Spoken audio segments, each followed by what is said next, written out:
Hi, പുതിയൊരു വീഡിയോയിലേക്ക് എല്ലാവർക്കും സ്വാഗതം. വെഞ്ഞാറമൂട് കൂട്ടക്കൊലപാതകം ഈ കേസിലെ നിർണായകമായ മൊഴി ആ ദുരന്തത്തിൽ നിന്നും തലനാടിഴയ്ക്ക് രക്ഷപ്പെട്ട ഷെമിയുടേതാണ്. എന്നാൽ ഷെമി തൻ്റെ മകനെ സപ്പോർട്ട് ചെയ്തുകൊണ്ട് താൻ കട്ടിലിൽ നിന്ന് വീണ് മുറിവേറ്റതാണെന്നും എഴുന്നേൽക്കാൻ ശ്രമിച്ചപ്പോൾ വഴുവഴുപ്പുള്ള ഏതോ വസ്തുവിൽ ചവിട്ടി വീണ്ടും വീണതുകൊണ്ടാണ് ഇത്രയും ആഘാതമായ മുറിവേറ്റതെന്നും പോലീസിന് മൊഴി നൽകുകയുണ്ടായി.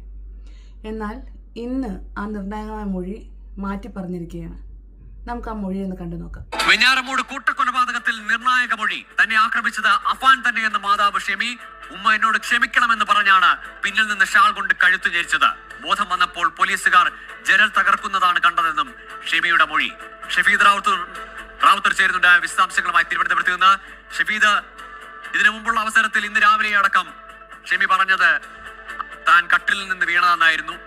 അമ്മയുടെ മകനോടുള്ള സ്നേഹം, കരുതൽ, അല്ലെങ്കിൽ അവർക്കത് വിശ്വസിക്കാനാവാത്ത കാര്യമാണ് ഇപ്പോഴുമെന്നായിരുന്നു പിതാവ് പറഞ്ഞതൊക്കെയും.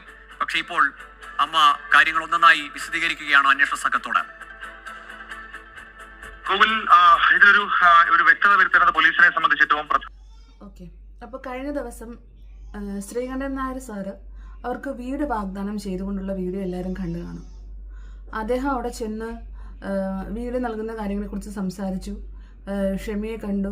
ഷെമിയോട് നടന്നതിനെക്കുറിച്ച് ചോദിച്ചപ്പോഴും കട്ടിലിൽ നിന്ന് വീണാണ് തനിക്ക് പരിക്കേറ്റതെന്നും തൻ്റെ ഇളയ മകൻ നഷ്ടപ്പെട്ടു, ഇനി മൂത്ത മകനിലാണ് തൻ്റെ പ്രതീക്ഷ, മൂത്ത മകനെ എങ്ങനെയെങ്കിലും രക്ഷിച്ചു തരണമെന്ന് പറഞ്ഞ് കരയുന്നൊരു രംഗം നമ്മളെല്ലാവരും കണ്ടിരുന്നു. ആ വീഡിയോയ്ക്ക് താഴെ നിങ്ങൾ നോക്കുകയാണെങ്കിൽ വളരെയധികം നെഗറ്റീവ് കമൻസ് ആണ് വന്നിരുന്നത്.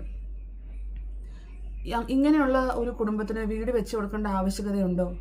ഒത്തിരി നിർദ്ധരായ കുടുംബങ്ങൾ ഇന്നും റോഡിലുണ്ട്, അവർക്ക് വീട് വെച്ച് കൊടുക്കരുതോ? ഇപ്പോഴും ഇത്രയും കുറ്റം ചെയ്ത് തൻ്റെ മകനെ സപ്പോർട്ട് ചെയ്യുന്ന ഈ അമ്മയാണ് ആ കുറ്റത്തിന് കാരണം. അങ്ങനെ നിരവധി നിരവധി നിരവധി കമൻറ്റുകൾ നമ്മൾ അതിൻ്റെ കീഴെ കാണാനിടയായി. പിന്നീട് പിറ്റേ ദിവസം ഇന്ന് വളരെ നിർണായകമായി പെട്ടെന്ന് എന്ത് മനംമാറ്റമാണ് ഷെമിക്കുണ്ടായത്? അതോ അതിന് മീഡിയ പറയുന്ന ഒരു റീസൺ എന്ന് പറയുന്നത് ഇത്രയും നാൾ കഠിനമായ മരുന്നുകളും അതിൻ്റെ സെഡേഷനിലും ആയിരുന്നു ഷെമി. ഇപ്പോഴാണ് പൂർണ്ണമായി റിക്കവറായി വന്നത്, അപ്പോഴാണ് പഴയ കാര്യങ്ങൾ ഓർമ്മ വന്നു എന്നതാണ്. ഒന്ന് ആലോചിച്ച് നോക്കൂ. അതിൽ നന്നായിട്ട് മാച്ച് ആവുന്ന മറ്റൊരു കാരണം ഞാൻ പറഞ്ഞാലോ.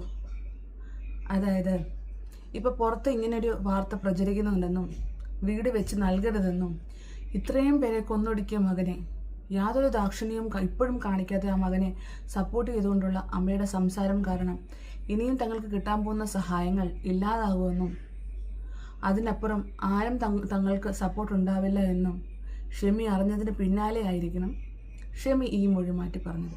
അപ്പോൾ ഇതെല്ലാം നേരത്തെ അറിഞ്ഞുകൊണ്ട് തന്നെയാണ് ഷെമി തൻ്റെ മകനെ രക്ഷിക്കുവാൻ വേണ്ടി താൻ കിടക്കയിൽ നിന്ന് വീണതാണെന്നും അല്ലാതെ തൻ്റെ മകൻ തന്നെ ഉപദ്രവിച്ചിട്ടില്ല എന്നും മാധ്യമങ്ങൾക്കും പോലീസുകാർക്കും മൊഴി നൽകിയത്. ഇത് മാത്രമല്ല, വിദേശത്ത് കഷ്ടപ്പെട്ട് കഴിഞ്ഞിരുന്ന അഫാൻ്റെ പിതാവ് തൻ്റെ വീടിനുണ്ടായിരുന്ന ലോണിൻ്റെ കണക്കിൻ്റെ കാര്യങ്ങൾ അദ്ദേഹത്തിന് അറിയാം.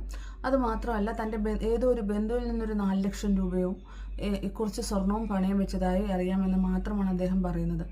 അല്ലാതെ അദ്ദേഹത്തിനുള്ള കടമല്ലാതെ ഷെമി മാത്രം വരുത്തി വെച്ച കടം 35 ലക്ഷം രൂപയാണ്. അതും എന്തിന്, എങ്ങനെയെന്നുള്ളതിന് ഷെമി കൃത്യമായ ഉത്തരം നൽകണം. മാത്രമല്ല, അഫാനെയും അഫാൻ്റെ അനിയനെയും കൂട്ടിയിരുത്തി എങ്ങനെ ആത്മഹത്യ ചെയ്യാം എന്നുള്ള വീഡിയോയും ഷെമി കണ്ടിരുന്നു എന്നാണ് ഷെമി പറയുന്നത്.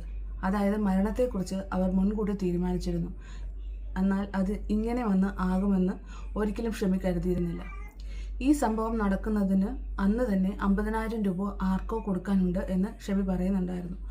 അതിനെ സംബന്ധിച്ച് ബന്ധുക്കളുടെ വീട്ടിൽ പോയി പൈസ കടം ചോദിച്ചതിനെ തുടർന്ന് ബന്ധുക്കൾ അപമാനിക്കുകയും അത് അഫാന് വളരെ നാണക്കേടുണ്ടാക്കുകയും ചെയ്തു എന്ന് മാതാവായ ഷെമി പറയുന്നുണ്ട്. എന്നാൽ വീട്ടിലെ കാറ് വിറ്റത് 4 ലക്ഷം രൂപയ്ക്കാണെന്ന് അഫാൻ്റെ അച്ഛൻ അറിഞ്ഞിരുന്നില്ല. 2.5 ലക്ഷം രൂപയ്ക്കാണ് കാറ് വിറ്റതെന്നും ആണ് ഷെമിയും മകനും അദ്ദേഹത്തെ ധരിപ്പിച്ചിരുന്നത്. ബാക്കി 2 ലക്ഷം രൂപ ഷെമിയും മകനും എന്ത് ചെയ്തു? ഇതിനെല്ലാം ഷെമി ഉത്തരം പറയേണ്ടതാണ്. അതുവരെ ഈ മരണങ്ങൾക്കെല്ലാം അഫാനോടൊപ്പം ഷെമിയും ഉത്തരവാദിയാണ്. ഷെമി എന്നുള്ള ഉമ്മയ്ക്ക് ഇതിന് മാപ്പില്ല.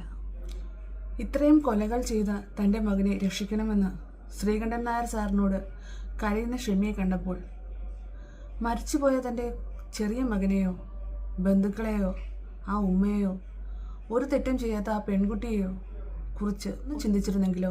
തനിക്ക് ഇനിയൊരു ആശ്രയം തൻ്റെ മകനാണ്, അവനെ വിട്ടുകിട്ടണമെന്ന് ഷെമി മാധ്യമങ്ങളോട് കരയുന്നുണ്ടായിരുന്നു.